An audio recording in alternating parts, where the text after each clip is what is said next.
that we have the maximum flexibility to make sure that we do well in the Section 5 cities. Whereas right now we're starting arbitrary from north to south just because we visited Region 9 first.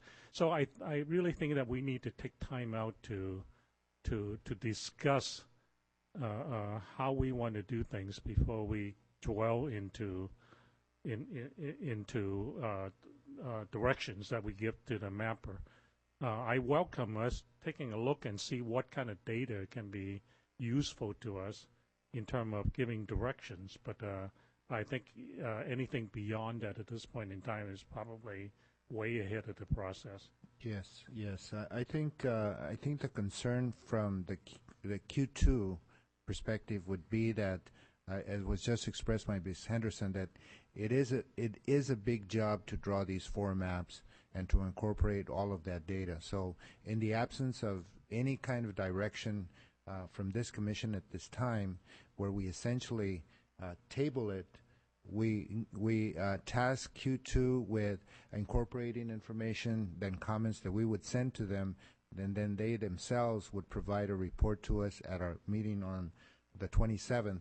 If that's all that they're going to do up until the 27th, then it's going to hamstring the process in that that's all that they're going to be able to provide.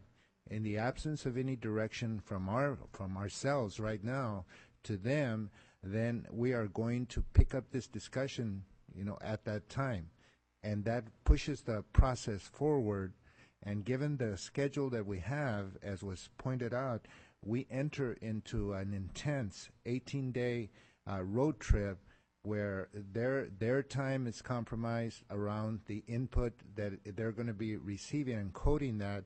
Our time is going to be compromised in traveling and having these hearings. So it's it's timing, and the sooner that we can provide some direction to Q2, then the better for them and the better for us. So let me just ask Ms. Henderson, what is the absolute minimum that you could work with in terms of input from this commission at this time, that you could walk away with and say, okay, I got something to work with? Thank you, Commissioner Aguirre.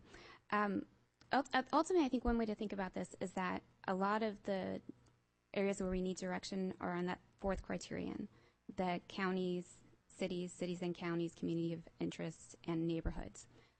As you know, those are all on the 4th line, because before that it's equal population, Voting Rights Act, contiguity, and then this criterion has all pretty, they're equal importance. That's not a word, but they're not. There is no priority within that 4th criterion about what to prioritize.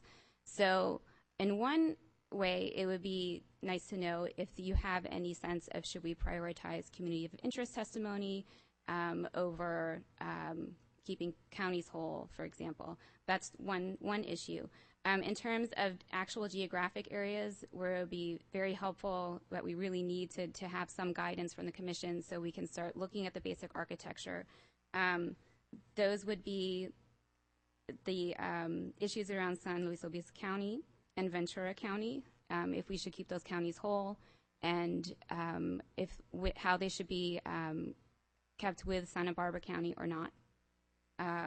The north-south or east-west issue in the north of California, Northern California, and then Kern County and Bakersfield. We heard a great deal of testimony about Bakersfield the other night, testimony to keep Bakersfield whole, and also testimony about keeping the districts the way they are, and also testimony about taking parts of Bakersfield and combining them with other communities that are outside of Bakersfield. To my left and to the right.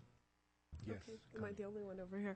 I wanted to also clarify at what point we as a commission will be receiving our formal VRA training and having that discussion, because as I think through how we're going to move forward, I do feel some hesitancy as a commissioner not having had that training in place, and it being, the VRA being one of the foundational elements of all the decisions that we're going to have to make.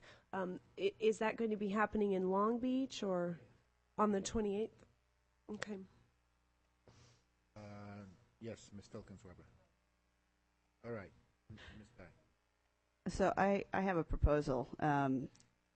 I feel like at this point we're looking at a bunch of little experiments that I think all of us need to get a sense of what some of these districts might look like. For example, there are kind of two clear options for the northern part of California.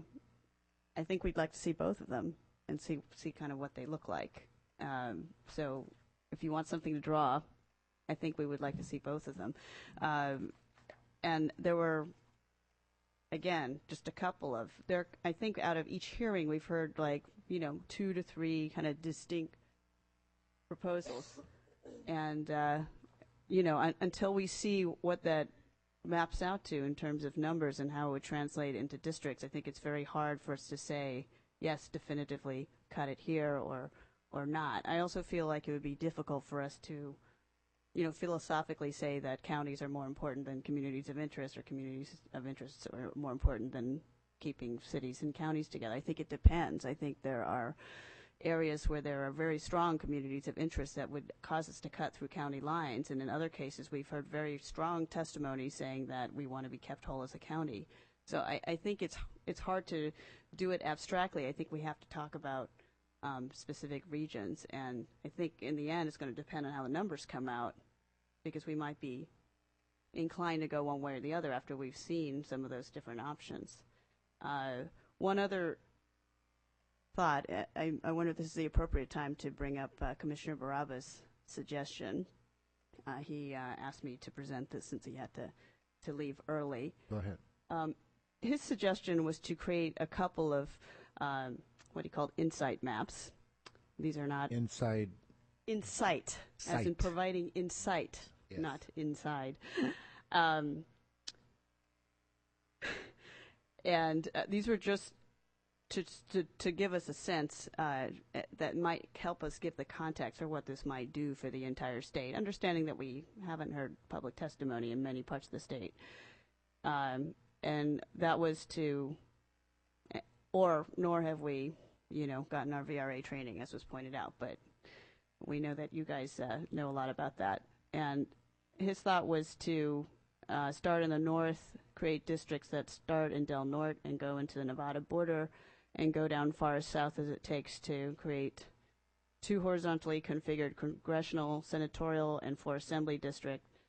And then, of course, the other option is in the north, create 3 congressional, senatorial, and 6 assembly districts that start at the California-Oregon border and instead follow the mountain corridors, follow the transportation corridors and mountain ranges and go as far south as required. So those are the 2 basic options that we heard for the north. And then just to gain insight, if possible, do not cut across county lines and keep districts as compact as possible, and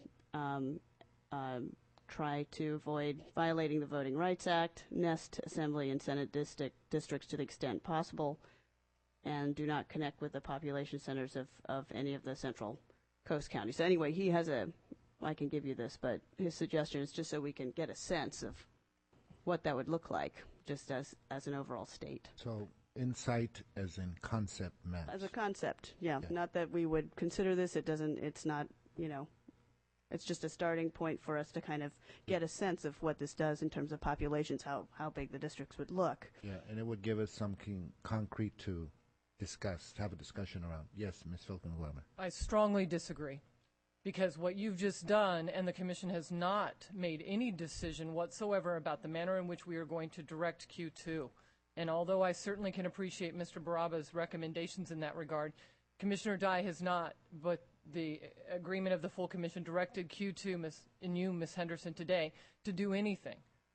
And I want that clear. So, for instance, with all due respect, Commissioner Dye, I don't know that there's consensus on this Commission, nor is this the appropriate time, nor is it agendized to suggest to Q2 that there might be only 2 options to look at in the north, east-west or north-south.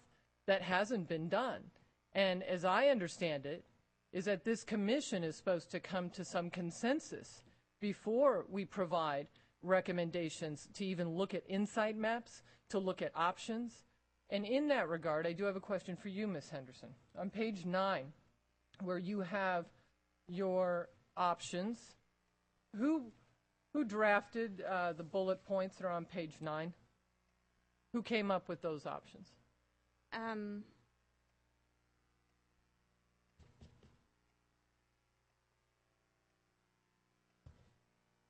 It was a joint project With who? with Between Ms. whom? McDonald. I'm sorry, Ms. who? McDonald. And who else? If it's Ms. joint, Glaser. that means there's more than one person. So who else? Ms. Glaser. Okay. So Ms. Glaser and Ms. McDonald came up with the bullet points that are on page 9. Is that correct? Okay. And what's the purpose of these options to be presented to the commission? For what purpose? I mean, other than the commission themselves, I certainly appreciate the identification of issues. I'm an attorney and I do issue spotting all the time, and I appreciate that. But I don't know what the purpose is from Q2's perspective in providing us options, because these are not, and obviously I don't expect that these would be all of the options, but I don't know where, based on the public input testimony that we got, that you even came up with some of these options. Because I see when you start discussing options, and I don't know if outreach or technical directed you to do this either, but oftentimes it appears to be, and I think that there might be some public comment in that regard, that this appears to be some direction from Q2 to us regarding options. And I understand that you may have some hesitation in committing that to that. The other question I have, is this on the web right now? That everybody that's live streaming is actually looking at what Q2 has presented to us? Can staff tell me that? So everything that we've been referencing right now, the public that's watching us online has no idea what Q2 has presented to us today. Is that correct? Thank you. Yes, Commissioner Forbes, then Commissioner DeJulia. I wonder whether, I mean, I know there's a desire for a large conceptual map, but I think that is premature, and I don't think we're asking for that. But it seems to me, in both my ears heard of the last 6 days of hearings we've had, and see them here, that there are a couple of issues that have come up, or a couple of options that the public has asked us to do, and I wonder whether we can give direction with regard to those. For example, it seems to me that in Marysville, we heard a desire to have both Yuba and Sutter together, but also a desire for an agricultural region based upon those two counties, and maybe including Butte and others. So perhaps that is something that we could ask them to generate maps that dealt with that community of interest and those counties whole. We also heard in San Luis Obispo about how there was an interest in having western Ventura County peeled off from the rest of Ventura County. Well, that would require certain things to happen in Santa Barbara County. I would think that we could have something like some options that would come back to us that address that particular issue.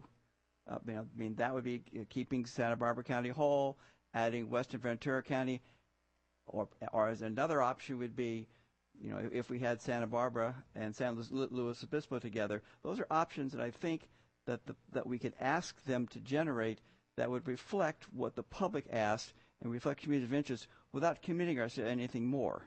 Now, personally, until I get the Voting Rights Act and I see the data on the actual ethnicity breakdown for the Central Valley, I don't want to even make a suggestion there, because I don't think we can make an intelligent suggestion without that training and that information.